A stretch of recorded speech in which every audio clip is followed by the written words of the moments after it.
تاہم کسی نے بھی FBI کی اس بات پر یقین نہیں کیا کہ بھاگنے کی رات تینوں بھگوڑوں کی موت ہو گئی تھی۔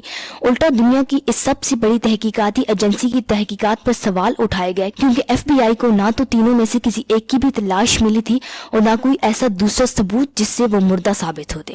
الٹا وقتاً فوقتاً ایسے ثبوت دنیا کے سامنے ضرور آتے رہے جس کی وجہ سے کوئی بھی یہ ماننے کو تیار ہی نہ ہوتا کہ جیل بریک کی رات ان تینوں کی موت ہو گئی تھی۔ تو سوال اٹھتا ہے کہ اگر اس رات ان تینوں کی موت نہیں ہوئی تو آخر وہ کہاں گئے، زمین کھا گئی یا آسمان؟ اس کے بارے میں دو تھیوریز ہیں۔ ایک یہ کہ اس رات وہاں سے بھاگنے کے بعد ان تینوں نے بالکل ویسا ہی کیا جیسا کہ ان کے پیچھے رہ جانے والے ساتھی ایلن ویسٹ نے FBI کو بتایا، یعنی وہ لوگ وہاں سے نکل کر پہلے اینجل جزیرے پر گئے، پھر وہاں سے نکل کر شہر میں داخل ہوئے اور وہاں سے ایک کار اور کپڑے چرا کر ہمیشہ کے لیے غائب ہو گئے۔ وہ FBI نے دعویٰ کیا تھا کہ اس رات وہاں سے کوئی کار چرائی نہیں گئی تھی، جو سچ بھی ہو سکتا ہے، مگر ضروری تو نہیں کہ انہوں نے 11 کو ہی چرائی ہو۔ لہٰذا 2011 میں نیشنل جیوگرافک چینل پر نشر ہوئی ایک ڈاکیومنٹری وینشڈ فرام الکیٹرس میں یہ ثابت کیا گیا تھا کہ جس رات کو یہ تینوں جیل سے بھاگے تھے اس سے اگلے روز یعنی 12 جون کو میرین کاؤنٹی سے 1955 ماڈل کی ایک نیلے رنگ کی شیورلیٹ کار چوری ہونے کی رپورٹ درج کروائی گئی تھی۔ اس کے علاوہ FBI کا کہنا تھا کہ سمندر کو اگر کوئی تیر کر پار کرنے کی کوشش کرے گا تو اس کی موت یقینی ہے، کیونکہ اس پانی کا ٹیمپریچر گرمیوں میں بھی 12 ڈگری سے اوپر نہیں جاتا۔ تو FBI کا یہ دعویٰ بھی الکیٹرس جیل بریک کے 1 سال کے اندر ہی غلط ثابت ہو گیا تھا۔ ہوا یوں کہ 1962 میں جب انگلینڈ برادران اور مورس جیل سے بھاگے تو اس کے 6 مہینے بعد ہی جان پال اسکاٹ نام کا ایک اور قیدی بھی اس جیل سے بھاگ نکلا۔ وہ تیر کر ہی سارا سمندر پار کر کے گولڈن گیٹ برج تک پہنچ گیا تھا۔ وہ اسے بعد میں پکڑ لیا گیا تھا اور ٹھنڈے پانی کی وجہ سے اسے ہائپوتھرمیا بھی ہو گیا تھا، لیکن اس کی جان بچ گئی تھی۔ تاہم اس سے یہ بات ثابت ہو جاتی تھی کہ الکیٹرس جیل کے آس پاس کا سمندر تیر کر بھی پار کیا جا سکتا ہے، کیونکہ جان پال اسکاٹ جس کے پاس تن پہ کپڑوں کے سوا کچھ بھی نہ تھا، اس نے جب تیر کر سمندر پار کر لیا تو انگلینڈ برادران اور مورس تو پوری تیاری کر کے نکلے تھے۔ اور بعد میں یہ بھی ثابت ہوا کہ انگلینڈ برادران یعنی جان انگلین اور کلیرنس انگلین دونوں بچپن سے ہی ماہر تیراک تھے۔ دوسری تھیوری کے مطابق وہ تینوں سمندر میں اترنے کے بعد بمشکل 200 یارڈز یعنی 180 میٹر تک ہی اپنی بنائی کشتی پر گئے، جہاں پر پہلے سے ایک اور بوٹ ان کا انتظار کر رہی تھی۔ وہ تینوں اس میں بیٹھے اور ہمیشہ کے لیے امریکہ چھوڑ کر چلے گئے۔ اب آپ سوچ رہے ہوں گے کہ وہ بوٹ 180 میٹر دور ہی کیوں کھڑی تھی؟ تو اس کی وجہ یہ ہے کہ الکیٹرس جیل جس جزیرے پر بنی ہوئی تھی، اس کے چاروں طرف 180 میٹر تک کی حدود میں جیل کی آفیشل بوٹس کے علاوہ کسی بھی بوٹ کے آنے جانے کی اجازت نہیں تھی، اس لیے وہ بوٹ جیل کی 180 میٹر کی حد پر ہی ان تینوں کا انتظار کر رہی تھی۔ اس بوٹ کا انتظام بھی اس جیل میں موجود ایک قیدی نے کروایا تھا، کیونکہ اس جیل میں بڑے بڑے گینگسٹرز اور کرمنل تھے جن کی پہنچ بہت دور تک تھی۔ اس دوسری تھیوری میں کافی دم ہے، کیونکہ 11 جون کی رات کو جب وہ جیل سے بھاگے، یہاں تک کہ ایلن ویسٹ کا زیادہ انتظار بھی نہ کیا اور اس کے بغیر ہی نکل گئے، اس میں اس بات کا اشارہ بھی ہے کہ انہیں جیسے اسی رات کو ہی طے شدہ وقت پر نکلنا تھا، کیونکہ اسی وقت پر ہی سمندر میں ایک بوٹ پہلے سے ہی ان کے انتظار میں موجود ہونا تھی۔ ایسا نہ ہوتا تو کوئی وجہ نہیں بنتی کہ وہ اپنے چوتھے ساتھی کے بغیر ہی وہاں سے نکل کھڑے ہوتے، ایک دن بعد بھی تو نکل سکتے تھے۔ اس کے علاوہ رابرٹ چیچی نام کا ایک پولیس آفیسر جو سان فرانسسکو پولیس ڈپارٹمنٹ میں تھا، اس نے بتایا کہ 11 اور 12 جون 1962 کی آدھی رات کے قریب 1 بجے جب وہ سان فرانسسکو شہر میں سمندر کے پاس ڈیوٹی پر تھا تو اس نے دیکھا کہ ایک بوٹ الکیٹرس جیل سے کچھ دور کھڑی تھی۔ تھوڑی دیر بعد وہ بوٹ وہاں سے چلی اور گولڈن گیٹ برج سے ہوتی ہوئی سمندر میں غائب ہو گئی۔ ان دونوں تھیوریز کے علاوہ بھی تب سے اب تک ایسے بہت سے معاملات ہوئے جو اس بات کی طرف اشارہ کرتے ہیں کہ اس رات وہ تینوں زندہ سلامت بچ نکلنے میں کامیاب ہو گئے تھے۔ جیسے کہ انگلینڈ خاندان کے پاس ہر اہم موقع پر مثلاً کرسمس اور نئے سال کی شروعات پر اشروں تک ایک انجان نام سے مسلسل خط اور مبارکبادیں ملتی رہیں، اسی طرح جب تک ان کی والدہ زندہ رہیں انہیں ہر سال مدرس ڈے پر ایک پھولوں کا گلدستہ باقاعدگی سے ملتا رہا، جس پر نہ بھیجنے والے کا نام ہوتا نہ پتہ۔ اس کے علاوہ 1973 میں جب ان کی والدہ کی وفات ہوئی تو ان کی آخری رسومات میں 2 لمبی چوڑی اجنبی عورتوں کو دیکھا گیا جنہوں نے کافی زیادہ میک اپ کر رکھا تھا۔ انہوں نے وہاں موجود کسی سے بھی کوئی بات نہیں کی اور کچھ دیر کے بعد وہاں سے غائب ہو گئیں۔ اس کے بعد 1980 میں جب انگلینڈ برادران کے والد کی وفات ہوئی تو ان کی آخری رسومات میں بھی 2 لمبی داڑھیوں اور مونچھوں والے اجنبی آدمی ان کے تابوت کے پاس آ کر چند منٹ رونے کے بعد وہاں سے چلے گئے تھے۔ جان اور کلیرنس انگلین کے تیسرے بھائی رابرٹ انگلین کے مطابق ان کی ماں کی آخری رسومات میں آنے والی 2 عورتیں اور ان کے والد کی وفات پر آنے والے 2 اجنبی مرد جان اور کلیرنس انگلین ہی تھے۔ انہوں نے پولیس سے بچنے کے لیے بھیس بدل رکھے تھے۔ ان فیونرلز کے دوران US مارشلز کے کچھ لوگ بھی موجود تھے. انہیں ان پر شک بھی گزرا تھا، مگر اس سے پہلے کہ وہ ان سے کوئی سوال جواب کرتے وہ غائب ہو چکے تھے. اس کے بعد اشرے گزر جاتے ہیں، حتیٰ کہ جنوری 2013 میں سان فرانسسکو پولیس ڈپارٹمنٹ کو ایک خط ملتا ہے جو کہ جان اینگلن نے لکھا تھا. اس نے لکھا تھا کہ اس رات الکیٹس جیل سے بھاگنے کے بعد ہم سبھی صحیح سلامت تھے. ابھی اس کی عمر 83 سال ہو چکی ہے اور اسے کینسر ہو گیا ہے، اور یہ کہ اکتوبر 2008 میں فرینک مورس کی وفات ہو گئی تھی، اور اس کا چھوٹا بھائی کلیرنس اینگلن بھی 2011 میں وفات پا گیا ہے. اور لکھا تھا کہ اگر پولیس میرے کینسر کا علاج کروائے اور مجھے اس جیل بریک کے جرم میں 1 سال سے زیادہ کی سزا نہ دی جائے تو میں سرنڈر کرنے کو تیار ہوں. پولیس نے یہ خط ملنے کے بعد سب سے پہلے تو اس کے فنگر پرنٹس، DNA اور اس کی ہینڈ رائٹنگ کا تجزیہ کرایا، مگر ان رپورٹ سے کوئی حتمی نتیجہ سامنے نہ آ سکا. ایکسپرٹس کا خیال بھی بالکل بچکانہ حد تک عامیانہ سا تھا کہ یہ خط صحیح بھی ہو سکتا ہے اور نہیں بھی. تو اس کے بعد اس خط پر کسی بھی تفتیشی ایجنسی نے کوئی ایکشن نہیں لیا. اس کے 2 سال بعد 2015 میں ہسٹری چینل پر ایک ڈاکیومنٹری نشر ہوئی جس میں فریڈ ریزی نامی ایک شخص نے، جو اینگلن برادرز کا بہت اچھا دوست تھا، بتایا کہ 1975 میں برازیل کے شہر ریو ڈی جنیرو میں ان دونوں بھائیوں سے ملا تھا. ملاقات کے ثبوت کے طور پر اس نے ایک تصویر بھی دکھائی جو ملاقات کے وقت اس نے لی تھی. اس تصویر میں دونوں بھائی ایک کھیت میں کھڑے تھے. اس تصویر کا جب فورینزک ٹیسٹ کروایا گیا تو اس میں بھی کنفرم ہوا کہ یہ تصویر بہت حد تک اینگلن برادرز ہی کی ہے. تاہم چونکہ تصویر میں دونوں بھائیوں نے چشمے لگا رکھے تھے، اس لیے 100% کنفرمیشن مشکل تھی کہ یہ تصویر انہی کی ہے. آج 2022 کا سال چل رہا ہے اور الکیٹس جیل بریک کو 60 سال پورے ہونے کو ہیں، مگر یہ کیس آج بھی پہیلی بنا ہوا ہے. گو کہ FBI کے آخری حساب کے تحت ان تینوں قیدیوں کے بھاگنے کی رات ہی موت ہو گئی تھی، لیکن دوسری تھیوریز اور گاہے بگاہے کے باقی ثبوتوں اور جان اینگلن کے خط کے حوالے سے دیکھا جائے تو 2008 تک وہ تینوں زندہ تھے، 2011 تک 2، جبکہ ایک تو شاید آج بھی زندہ ہو. FBI نے تو یہ کیس کلوز کر دیا تھا، مگر US مارشل ڈپارٹمنٹ میں آج بھی یہ کیس اوپن کیس ہے. آج ان میں سے جو بھی زندہ ہوگا اس کی عمر 90 سال سے زیادہ ہوگی. اس لیے US مارشلز ان تینوں کی تصویروں کو ان کی عمر کے اعتبار سے پروسیس کر کے آج بھی ان کی تلاش میں ہیں، اور یہ تلاش تب تک جاری رہے گی جب تک کہ یہ تینوں خود یا پھر ان کی لاشیں نہیں مل جاتی یا پھر ان کی عمر 100 سال ہو جانے تک. الکیٹس جیل کے بند کر دیے جانے کے بعد 1973 میں اسے پبلک کے لیے کھول دیا گیا تھا، اور آج بھی دنیا بھر سے تعلق رکھنے والے 2,500-3 ہزار لوگ روزانہ اس جیل کو دیکھنے کے لیے آتے ہیں. الکیٹس جیل بریک کے بعد اس پر کئی فلمیں بنی، کئی کتابیں لکھی گئیں اور کئی ساری ڈاکیومنٹریز بنائی گئیں، مگر آج بھی کوئی 100% یقین کے ساتھ کچھ نہیں کہہ سکتا کہ ان تینوں قیدیوں فرینک مورس، جان اینگلن اور کلیرنس اینگلن کے ساتھ جیل سے بھاگنے کے بعد کیا ہوا تھا. کہانی تھوڑا لمبی ہو گئی، تاہم امید ہے کہ سٹوری آپ کے لیے دلچسپ ضرور رہی ہوگی. تو اب جب کہ آپ نے یہ پوری سٹوری اور اس سے جڑے ثبوت و آثار اور تھیوریز بھی جان لیں، تو عین ممکن ہے کہ آپ کے خیال میں بھی کوئی نہ کوئی تھیوری، کوئی اندازہ تو آ ہی رہا ہوگا. وہ جو بھی ہو کامنٹ سیکشن میں اپنی رائے سے آگاہ کیجیے. اس ویڈیو میں اتنا ہی. کہانی کیسی لگی ضرور بتائیے. ملتے ہیں انشاءاللہ ایسی ہی کسی نئی کہانی یا نیکسٹ انفارمیٹیو ویڈیو میں. اللہ حافظ.